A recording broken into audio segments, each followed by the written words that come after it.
When Keanu Reeves got the role of Neo in the first Matrix, one of the books he had to read to acclimate to the story was Simulacra and Simulation, a book that helped inspire part of the plot of The Matrix. In the movie, Neo used a copy of this book as hidden storage for his illegal program discs. For a brief moment, we see that the book was on the chapter about nihilism, Thomas Anderson's life philosophy. That is until he meets the architect. But what exactly is this chapter about, and how does it affect Neo's story?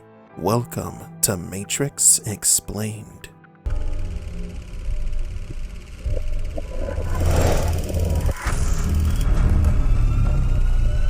Welcome to the desert of the real.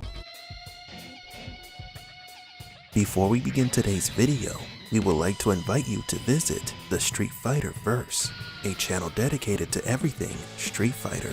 Would you like to know what is the Hadouken, or if Bison has been dead the entire time? Then please visit Street Fighter Verse. Link to the channel in the description below. The book Simulacra and Simulation makes a brief appearance near the beginning of the movie in Neo's apartment. Choi, Neo's client, arrives to pick up a special program. Neo keeps a stash of illegal programs in physical format inside a hollowed-out copy of the book. The premise of this book is that humans live between simulations or simulacra on a day-to-day basis, a hyper-reality or a false reality. For example, social networks are a simulation of reality. In them, users' lives are projected in a way that is often inaccurate to reality. However, they live as if the social media interpretation of their lives was real. Pretending to live in a false reality is the simulacrum. The user can no longer perceive the difference between what is fabricated and what is real. Reality has been replaced by a hyper-reality. Nowadays, social media figures such as Instagrammers or other influencers are a living example of this. They project a false existence, and they have no anchor to reality. This concept also applies to religion. Believing in the gods or deities is the simulation, a collective simulation in which the people begin to act as if religion was based on historical fact and the deities were real. Praying or participating in religious rituals would be the simulacrum. The group would live their lives in a hyper-reality where their religious rituals make sense and revere their gods daily, even though they could be false. Morpheus is the clearest example of simulacra and simulation in the Matrix trilogy. A man who was imprisoned by a lie or simulation imposed by the Oracle, even though he believed he was free from the Matrix. The Oracle made him believe that he was special, that only he can find the one that can save humanity and end the war. He acted accordingly to these mental schemes. Morpheus lives between simulacra and simulation of reality. From the author of the book, Jean Baudrillard's point of view, Morpheus did escape from the Matrix, but he never did. He was still trapped in a simulation where he believed without a doubt to be a savior and leader of man. Now that we have a basic idea of what simulacra and simulations are, we can move on to our next point, which is about the chapter on nihilism. Nihilism is a philosophical doctrine that considers that in the end, everything comes down to nothing, and therefore nothing makes sense. It rejects all religions, moral and epistemological principles, often based on the belief that life has no meaning, that there is no God, since nature and the universe are indifferent to human beings, their values, and their suffering, that there is no ultimate teleological end in the absence of divine order, since God is dead. Neo lives his life without meaning. He does not believe in fate, nor does he have an objective purpose, not even when facing the architect. Neo is a nihilist, and we see this in his actions and how he utilizes the book Simulacra and Simulation. The page on nihilism says the following: Nihilism no longer wears the dark Wagnerian, Spenglerian, fuliginous colors of the end of the century. It no longer comes from the Weltanschauung of decadence, nor from the metaphysical radicality born of the death of God and of all the consequences that must be taken from this death. Today's nihilism is of transparency, and it is in some sense more radical, more crucial than its prior and historical forms, because this transparency, this irresolution, is indissolubly that of the system, and that all of the theory that still pretends to analyze it. When God died, there was still Nietzsche to say so, the great nihilist before the eternal, and the cadaver of the eternal.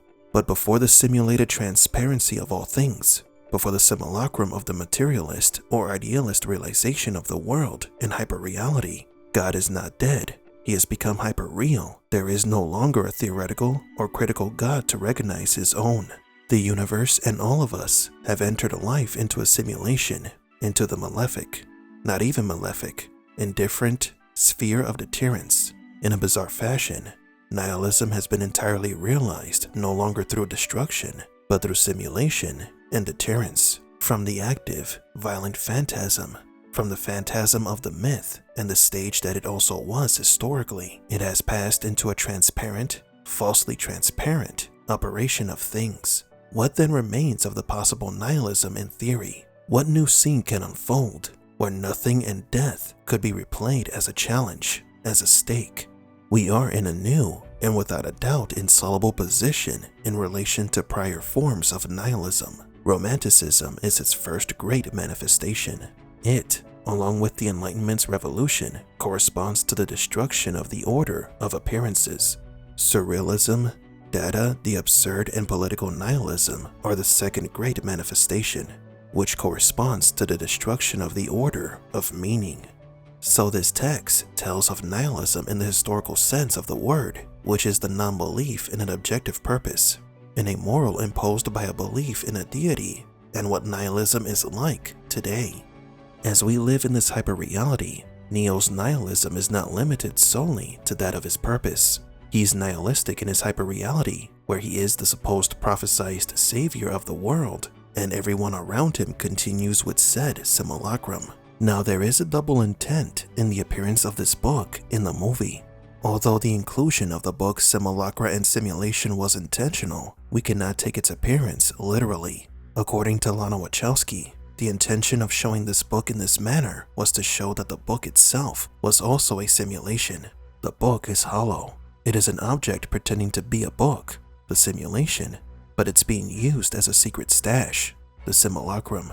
We see these multiple levels of reality, symbolism, and simulations throughout the trilogy, because while the first level of the Matrix simulation is the virtual program, there are other levels that we have already discussed in detail in past videos.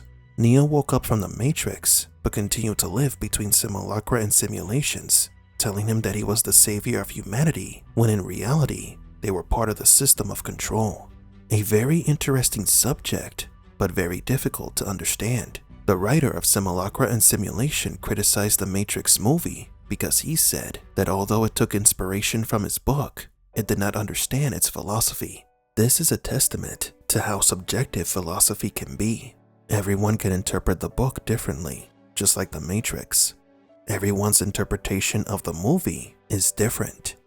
But do you agree? What do you think about nihilism, simulacra, and simulations in the Matrix?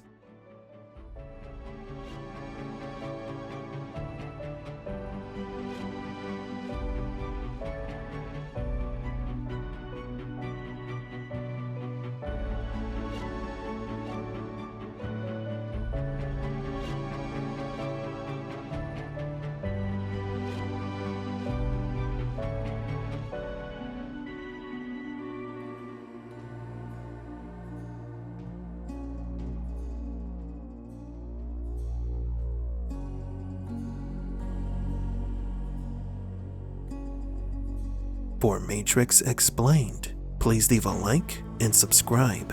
And thank you for visiting the Desert of the Real.